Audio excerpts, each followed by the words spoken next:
tire of a 2007 VTX 1800. First thing I had to do is obviously jack it up, and with this there's not a real great jack point. You kind of got to get between the two frame rails and then jack it up, and then I put a couple of blocks across it just to lift up the back tire off the ground just enough. Just be very careful since there is no center stand on this one. And then the next thing I did, if you have saddlebags, I took those off just to gain better access on both sides. First thing you're going to want to do is get down there, and just on the lower side, right to the right of the axle nut there, you can kind of see a 14mm bolt. It's right there. You're going to want to remove that. Okay, now you can kind of see that I got that loose. Can't take it completely out because of my exhaust, but as long as it's out a half an inch or an inch, it'll be fine. So now we'll be taking the 27mm axle nut off. So you'll need a open end wrench for that, just due to clearance on this bike from the exhaust. So here we go. We're going to take this axle nut off. Just got my open end wrench on it.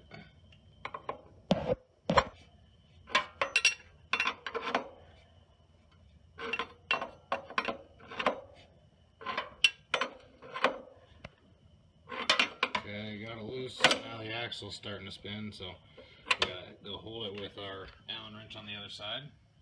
Okay, so now we've got a wrench jammed up against the brakes here.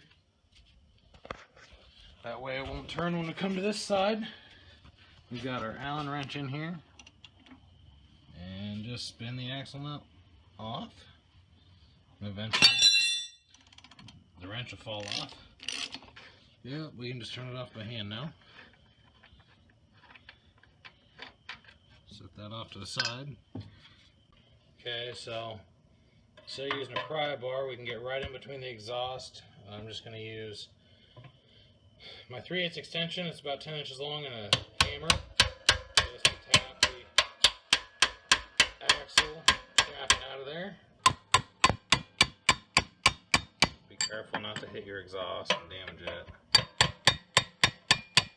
Okay, we got that hit about as far as we can get over there.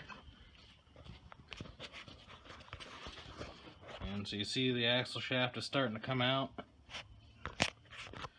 Just tap on this side.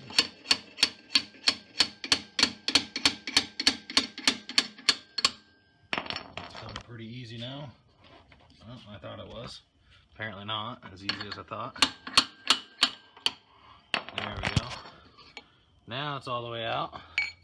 Set that down. Okay, now with the axle shaft completely out and this bolt removed, you should be able to remove this back brake caliper assembly. We can get this piece to come up.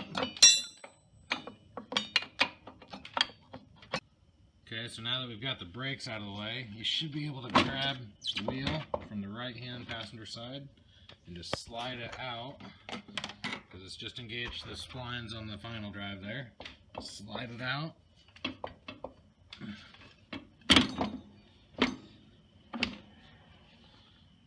So we got it down. We may have to jack it up just a little bit more to get this tire out of here. Okay, I've got it jacked up quite a bit more.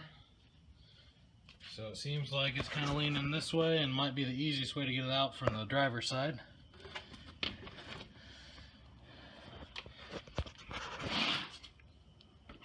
So just kind of work it. Dang it.